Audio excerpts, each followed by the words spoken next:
ጤና ይስጥልኝ ውድ የተከበራችሁት ቤተሰቦቻችንና ዘመዶቻችን። በተቆርቋሪነትና ለታዳጊ ትውልድ የታላቅ ሰዎች ታሪክ እንዳይጠፋ እንዲሁም ብዙ ታሪክ ለወገን አበርክተው ያለፉትን ሰዎች ታዳጊ ትውልድ እንዲያውቅ ትልቅ ግፊት የሚያደርጉ የወገን ተቆርቋሪ ዛሬም እነሆ አንድ ሕይወት ታሪክ ይዘውልን ቀርበዋል። ታሪኩን ያዘጋጁት አቶ ኢሳያስ ጫኔ ሲሆን የታሪኩ ባላባት አቶ መኮንን ብሩክ ይሆናሉ። እነሆ በቀጥታ ወደ ታሪኩ ልውሰዳችሁ። ሙላው ያዕቆብ ነኝ። አቶ መኮንን ብሩክን የማውቃቸው ከልጅነት ዘመኔ ጀምሮ ሲሆን እንደ ኢትዮጵያ አቆጣጠር በ1946 ዓመተ ምህረት አካባቢ ማውሪ ከተባለ የገጠር ቦታ በነበሩበት ዘመን ነበር የማስታውሳቸው። በዚያውን ወቅት በማውሪ የገጠር መንደር በርካታ ቤተ እስራኤሎች ይኖሩ እንደነበር ሲታወስ፣ ከእነዚህም ከብዙ በጥቂቱ የማስታውሳቸው አንደኛ የአቶ በለጠ ብሩክ ልጆች፣ ሁለተኛ አቶ ካሴ ብሩክ ከነልጆቻቸው፣ ሦስተኛ አቶ ስብሃት ብሩክ ከነልጆቻቸው፣ በተጨማሪ ሌሎች በርካታ ቤተ እስራኤሎች እንደነበሩ ሲታወስ፣ እኔ ግን በወቅቱ የማስታውሳቸውን ነው የጠቀስኩ። እነዚህ ከላይ የተጠቀሱት ቤተሰቦችና ሌሎችም የማውሪ የገጠር መንደር ተቀማጮች አቶ መኮንን ብሩክን በጣም ያከብሯቸውና ዓላማቸውን ይደግፏቸው እንደነበር በአካባቢው የኖሩ የነበሩት ቤተ እስራኤሎች ምስክሮች ናቸው። በዚያውን ዘመን እኔም ገና ወጣት ልጅ በነበርኩበት ጊዜ ከአንዳንድ ቤተሰቦች ጋር በመሆን ወደ ቅሪንቃብ በምትባል የዓርብ ቀን ገበያ ጥጥ ለመግዛት በዓመት አንድ ጊዜ ወደ ቦታው እንሄድ ስለነበር ከወገር አካባቢ የሚኖሩ ቤተ እስራኤሎች ገበያውን ገብተን ወደ አገራችን ለመመለስ ቀኑ ዓርብ በመሆኑ በማውሪ የገጠር መንደር ይኖሩ ከነበሩት ቤተ እስራኤሎች ነበር የምንሰነብተው። እነርሱም ማለትም በማውሪ የገጠር መንደር የነበሩ ቤተ እስራኤሎች የሁላችንም ቤተሰቦች በመሆናቸው ወገናዊ በሆነ አቀባበል ተቀብለው በክብር ያሰነብቱን ነበር። እኔም በአጋጣሚ በዚያውን ወቅት ነበር አቶ መኮንን ብሩክን ያወቅኳቸው። በተለይም ስለ መልካም ሥራቸውና ስለ ጉብዝናቸው ሲወራ እሰማ ስለነበር በዐይን ለማየት ያበቃው ግን ከላይ በተጠቀሰው ጊዜ ብቻ ነበር። ስለዚህ ልጅ ሁኜ ከማስታውሳቸው አንዳንድ ፍሬ ነገሮች ከእርሳቸው አንደበት በጆሮ የሰማቸውና በዐይኔ ያየኋቸውን ትዝታዎች ለማስታወስ እሞክራለሁ።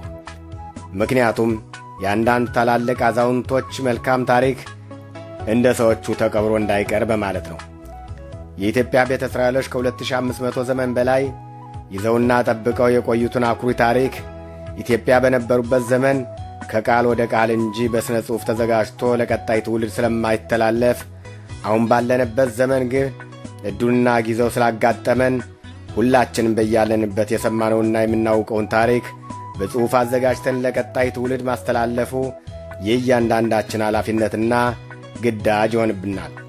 ስለዚህ ነው ትልቅ አዋቂና አስተዋይ የሀገር ሽማግሌ ስለነበሩ ስለ አቶ መኮንን ብሩክ ከብዙ በጥቂቱ መግለጽ የፈለግነው።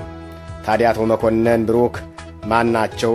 ከማንስ ተወለዱ? ምንስ አደረጉ? ለሚለው ጥያቄ መልሱ በተቻለ መጠን ከብዙ በጥቂት እንደሚከተለው ይሆናል። አቶ መኮንን ብሩክ ከአባታቸው ከአቶ ብሩክ ይታየውና ከእናታቸው ከወይዘሮ አዳነሽ ሁነኝ በጥንቱ በየሚደርና ሰሜን ጠቅላይ ግዛት በሊቦ አውራጃና ወረዳ በልዩ ጎጥ ጀግና ከተባለች የገጠር መንደር እንደ ኢትዮጵያ ዘመን አቆጣጠር በ1900 ዓመተ ምህረት ለወላጆቻቸው አምስተኛ ልጅ ሆነው ተወለዱ።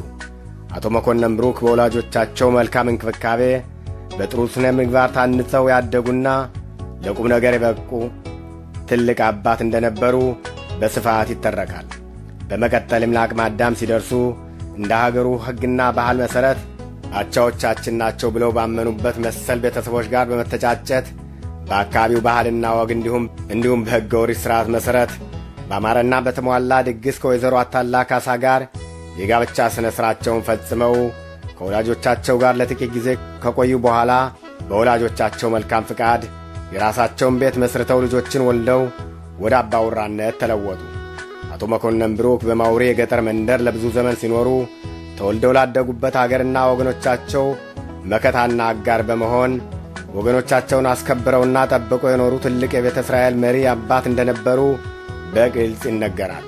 አቶ መኮንን ብሩክ በማውሪ የገጠር መንደር ሲኖሩ ማውሪ የምትገኘው ከወገራ ወደ በለሳ መግቢያ እንዲሁም ከውዛባ ወደ በለሳ መግቢያ በር ላይ ስለምትገኝ አንዳንድ ወንበዴዎች የቤተ እስራኤሎችን ከብቶች እየሰረቁ ወይም እየቀሙ ወደ መና ተከዘ በሚያጠፋቸው ወቅት የዚህ አይነት ግፍና በደል ለአቶ መኮንን ብሩክ ጆሮ በደረሰ ጊዜ አቶ መኮንን ብሩክ በነገሩ በጣም በማዘንና በመናደድ በነበራቸው ዕውቀትና ጀግንነት ለወገናቸው በመቆርቆር ወንበዴዎችን ለመያዝ የከብቶችን ኮቴ በመከተል ካሉበት ቦታ ሲደርሱ ወንበዴዎች ፈርተው ከቦታው ሲጠፉ ከብቶችን ነድተው ለባለቤት የሚያስረክቡ ጀግና ወንድም እንደነበሩ በስፋት ይተረካል።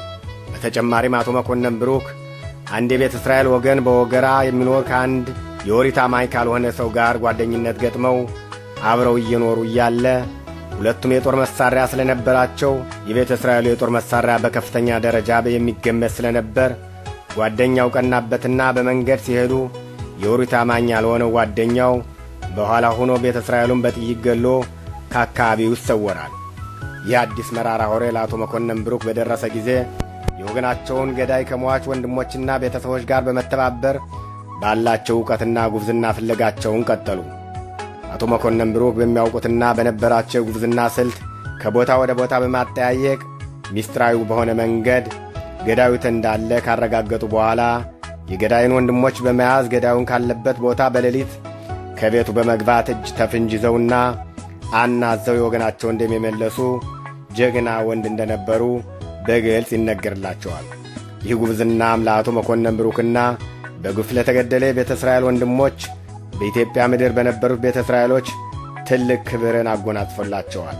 አቶ መኮንን ብሩክም ምንጊዜም ቢሆኑ ለወገናቸው አሳቢና ተቆርቋሪ እንደመሆናቸው መጠን በ1954 ዓ.ም በአቶ ዮና ቦጋለ መሪነት በውዛባ የገጠር መንደር ሊሰራ ለታቀደ የቤተ እስራኤሎች አዳር ትምህርት ቤት በማውሪ አካባቢ የሚገኙትን ቤተ እስራኤሎች በማበረታታት ከ100 በላይ የሚሆኑትን ወገኖች እያንዳንዱ አንዳንድ ሸክም ሳር አሸክመው ከማውሪ ውዛባ ያስገቡ ትልቅ የወገን መሪና ተቆርቋሪ አባት እንደነበሩ በታሪክ ይመሰከርላቸዋል። አቶ መኮንን ብሩክ ፍጹም ቤተሰባዊና ማኅበራዊ ሰብአዊ አንድነታቸው ከማይረሱና ለዛሬው ትውልድ የፍቅርን ትዝታ አበርክተው ካለፉ በርካታ የቤተ እስራኤሎች አባቶች መካከል አንዱ አቶ መኮንን ብሩክ እንደነበሩ በግልጽ ይተረካል። አቶ መኮንን ብሩክ ከማውሬ ገጠር መንደር ለብዙ ዘመናት ሲኖሩ በነበራቸው ዕውቀት ወገኖቻቸውን በትክክል የሚያስተዳድሩ፣ ለጥቃት እጃቸውን የማይሰጡ፣ ተከብረው ተወደውና ተፈርተው የኖሩ ትልቅ የቤተ እስራኤል አባት እንደነበሩ በስፋት ይነገራል። እኒህን ትልቅ አዛውንት በምድራዊ የሕይወት ዘመናቸው ማለትም ከልጅነት እስከ ጉልምስና ከታላቆች እየሰማሁ ያደግኩትን ብልሃ ርኅሩህና ጥልቅ ዕውቀት ስለነበራቸው ለአቶ መኮንን ብሩክ የምስክርነት ቃል ስናገር በከፍተኛ ትውስት ነው። እኒህን መንፈሰ ጠንካራ እጅግ አስተዋይ አባት የማውቃቸው ከልጅነት ዘመኔ ጀምሬ ሲሆን በፈሪሃ እግዚአብሔር ውስጣቸው የተሞላ ትንሽ ትልቅ ሳይሉ የሰውን ልጅ በሰውነቱ የሚያከብሩ በንግግር በጭውውት መካከል የሌላውን ሐሳብ ለማዳመጥ በላቀ ትዕግሥት የተሞሉ በቃለ እግዚአብሔር ክህሎታቸው የታወቁና የተደነቁ ብሩህ አእምሮ የነበራቸው የመላ ቤተ እስራኤል ምሳሌ አባት ነበሩ ቢባል ነገሩን ማጋነን አይሆንብኝም። ከዚያም የኢትዮጵያ ቤተ እስራኤሎች ከ2000 ዘመን በላይ በስደት ከቆዩ በኋላ ወደ ቅድስት አገራቸው ለመመለስ በትልቅ ተስፋ ላይ እያሉ በጤና ማጣትም በዕድሜ መግፋትም በተወለዱ በ71 ዓመታቸው ከዚህ ዓለም በሞት ተለይተዋል። ነፍሳቸውን ይማር። አቶ መኮንን ብሩክ የ8 ልጆች አባት የበርካታ የልጅ ልጆች እሚታ እንደነበሩ ሲታወቅ ሁሉንም በሰላም አሳድገው በተወለዱ በ71 ዓመታቸው በ1972 ዓመተ ምህረት በክብር የተሰናበቱ ትልቅ አባትና አያት እንደነበሩ በታሪክ ይነገርላቸዋል። የአቶ መኮንን ብሩክ ወንድሞችና እህቶች አንደኛ አቶ በለጠ ብሩክ፣ ሁለተኛ አቶ ካሴ ብሩክ፣ ሦስተኛ አቶ ስብሃት ብሩክ፣ አራተኛ ወይዘሮ ዓለምነሽ ብሩክ፣ አምስተኛ አቶ መኮንን ብሩክ፣ ስድስተኛ አቶ ምህረቱ ብሩክ፣ ሰባተኛ አቶ መለሰ ብሩክ፣ ስምንተኛ አቶ አለማየሁ ብሩክ ሲሆኑ የአቶ መኮንን ብሩክና የወይዘሮ አታላ ካሳ ልጆች አንደኛ አቶ ባዩህ መኮንን፣ ሁለተኛ ወይዘሮ ውዴ መኮንን፣ ሦስተኛ አቶ ሙላት መኮንን፣ አራተኛ አቶ ደሳላይ መኮንን፣ አምስተኛ አቶ አሳፍ መኮንን፣ ስድስተኛ አቶ ለውጤ መኮንን፣ ሰባተኛ ወይዘሮ ጣፋጭ መኮንን፣ ስምንተኛ ወይዘሮ ጥሩዬ መኮንን ናቸው። የኒህን ትልቅ አዛውንት አባታችን ነፍሳቸውን ይማርልን፣ ሐረገ ገነት ያስቀምጥልን፣ አሜን። በመቀጠልም ለአቶ ብርሃን ስብሃት ከፍ ያለ ምስጋና አቀርባለሁ። ስለ አቶ መኮንን ብሩክ ታሪክ አንዳንድ ጥያቄዎችን ጠይቄ መልስ ስለሰጡኝ። አሁን ደግሞ የእንጉርጉሮ ግጥም ከአቶ ሞገስ ያዕቆብ። ታሪክ አይታመም እንደ ሰው አይሞት፣ ለዘላለም ነዋሪ ርስትና ጉልት፣ ቤት እኮ አይሠራም አለመሠረት።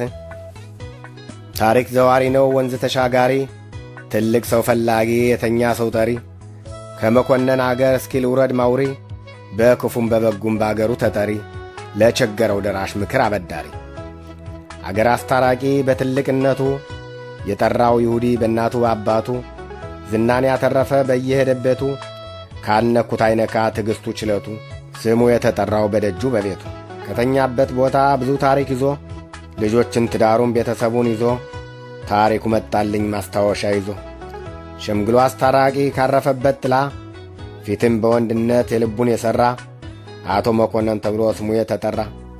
ሸምግሎ አስታራቂ ሩቅ አገር ሂዶ፣ አቀበቱን ወጥቶ ቁልቁለቱን ወርዶ፣ ዋሽቸም ከሆነ ማውሪ ወዴት ሂዶ። ጎደሎ የሌለው ቤቱ የተሟላ፣ እንኳንስ ያጠጣ እንኳንስ ያበላ፣ ከመኮነን አገር ማውሪ ልውረድና፣ ጨዋታው የሚጥም ምክሩ የሚበላ።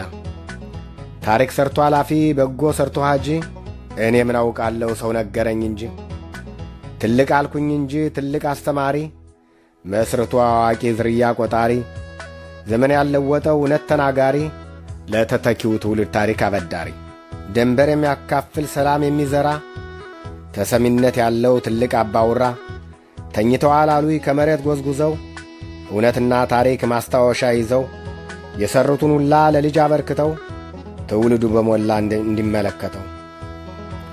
ስሙ የተጠራ እንደ ትልቅ መሪ፣ እንዳንዱ ፈጣሪ አሳይቶ መሐሪ፣ ውሸቴም ከሆነ አገሩ ይመስክር በለሳና ማውሪ።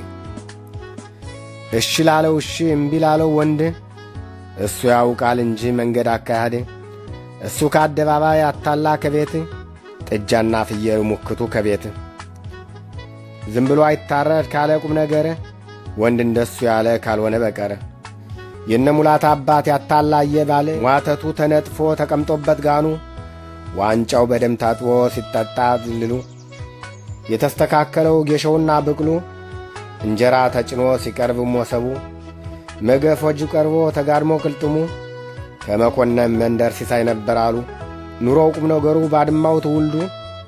ሞት አይቀርም እንጂ ተጠርቶ መሄዱ፣ ለክፉ ለበጎው ከመኮነን ሂዱ።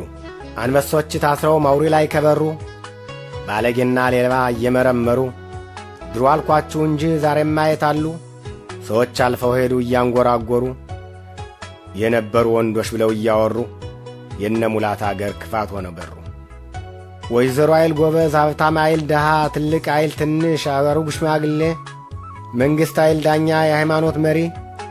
አያደላ ለሰው ሁሉነን ሰብሳቢ፣ አጥራ ያድነው ሳያስቡት ገቢ።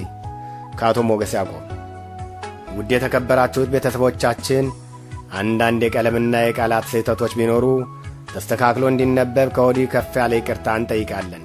ስላዳመጣችሁን ከልብ እናመሰግናለን። ታሪኩን አዘጋጅቶ ያቀረበው አቶ ኢሳያስ ጫኔ ሲሆኑ፣ አንብቤ ያቀረብኩላችሁ እኔ ሙላው ያዕቆብ